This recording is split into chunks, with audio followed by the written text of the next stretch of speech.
Selamat petang, salam sejahtera. Terima kasih karena bersama dengan saya di Nazilin Unity Channel. Tak pernah dengar lagi tentang istilah Khairi Jamaluddin merapu? Kalau tak pernah dengar, ini kali Anda akan dengar kenapa Khairi Jamaluddin didakwa merapu pula kali ini. Dipetik daripada sabudin.com hari ini dengan tajuk Merapulah Khairi Jamaluddin kali ini.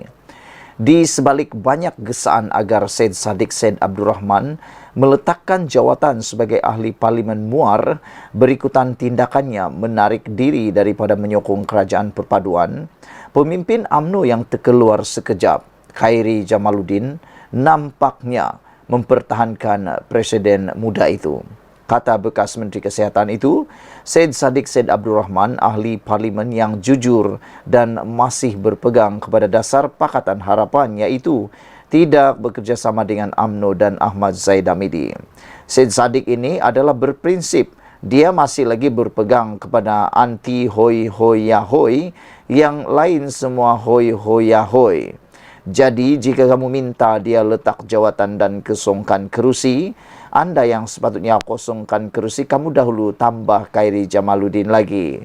Khairi Jamaluddin atau KJ menegaskan, pengundi pada PRU15 lalu menyokong PH, terutamanya adalah kerana pendirian gabungan itu untuk tidak bekerjasama dengan UMNO dan Zahid Hamidi.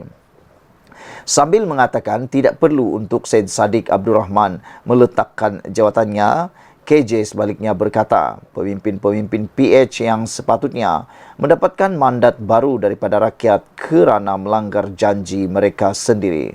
Sebagai makluman, muda bukanlah komponen PH, tetapi Syed Saddiq Syed Abdurrahman telah memeterai MOU dengan PH sebelum PRU15 lalu untuk mengelakkan pertembungan dan bagi mewujudkan proses saling membantu.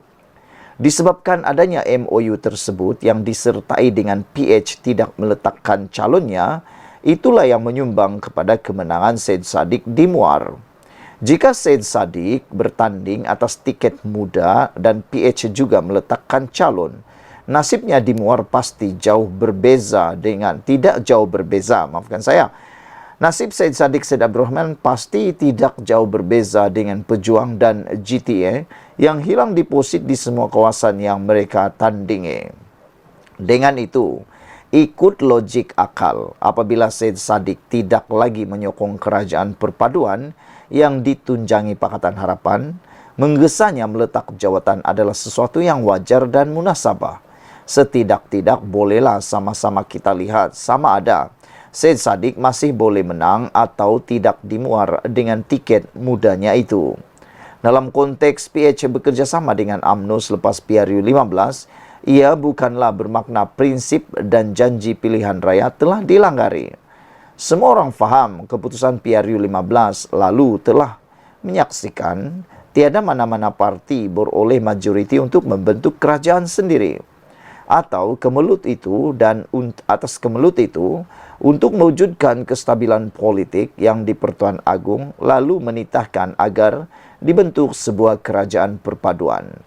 Dalam proses mendapatkan persetujuan ke arah itu, Muhyiddin Yassin yang mewakili PN awal-awal lagi selepas menghadap Agong telah membuat pendirian menolak untuk berada dalam kerajaan perpaduan. Setelah PN menolak, apalagi pilihan raya yang ada buat PH yang memiliki, apalagi pilihan yang ada buat PH yang memiliki 82 kerusi parlimen ketika itu. Apakah mahu dibiarkan negara tidak berkerajaan dan kemulut politik berperanjangan? Cuba ketika itu Muhyiddin mengatakan sedia bekerjasama dengan PH untuk membentuk kerajaan perpaduan demi mematuhi titah agung dan bagi mewujudkan kestabilan politik dalam negara. Apakah kerjasama PH dan UMNO masih wujud? Takkan benda simpel macam ini pun KJ masih tak boleh faham sampai sekarang.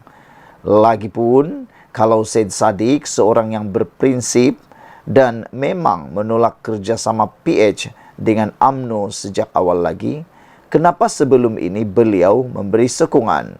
Merapulah KJ kali ini, kata Sabudin. Husin.com 14 September 2023. Sekian dulu untuk kali ini. Jangan lupa tinggalkan komen Anda, tekan butang subscribe. Kita jumpa lagi. Bye-bye. Selamat malam, salam sejahtera. Terima kasih kerana bersama dengan saya di Nazilin Unity Channel. Saudara-saudara sekalian, ini satu lagi pendedahan dipetik daripada Malaysia kini yang mengejutkan kita semua. Dengan tajuk, Hadi makin keliru, kata hukum Islam tiada DNA, kata Khairuddin. Sebelum kita teruskan ulasan kali ini, jangan lupa tinggalkan komen Anda, sila tekan butang subscribe untuk mendapatkan isu terkini dari channel ini.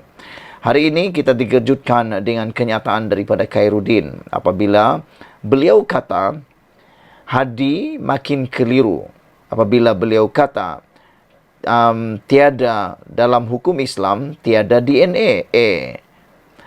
Presiden PAS Abdul Hadi Awang ditegur kerana mengatakan di dalam Islam tidak ada hukum pelepasan tanpa pembebasan daripada pertuduhan.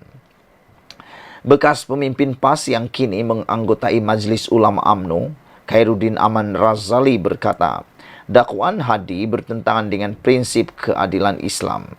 Yang berhormat marang makin keliru tentang hukum-hukum Islam.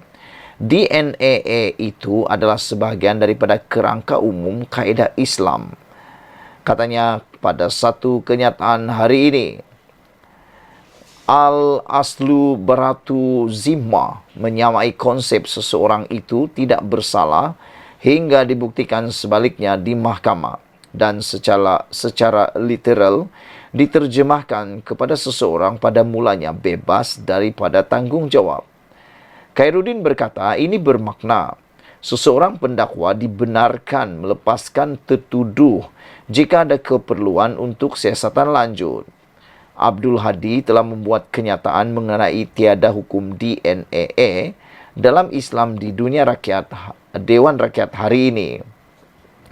Dia memetik kisah bagaimana pemerintah Uthmaniyah Sultan Muhammad Al-Fateh yang juga dikenali sebagai Muhammad Penakluk telah didapati bersalah kerana tersilap memotong tangan seorang arkitek bukan Islam. Bagaimanapun arkitek bukan Islam itu memilih pampasan seumur hidup dan bukannya meminta supaya tangan pemerintah dipotong juga sebagai hukuman balasan. Menurut Hadi, kisah ini menunjukkan kuasa untuk mengampun, menuntut tindakan samarata atau menerima pampasan adalah mengikut budi bicara pengadu.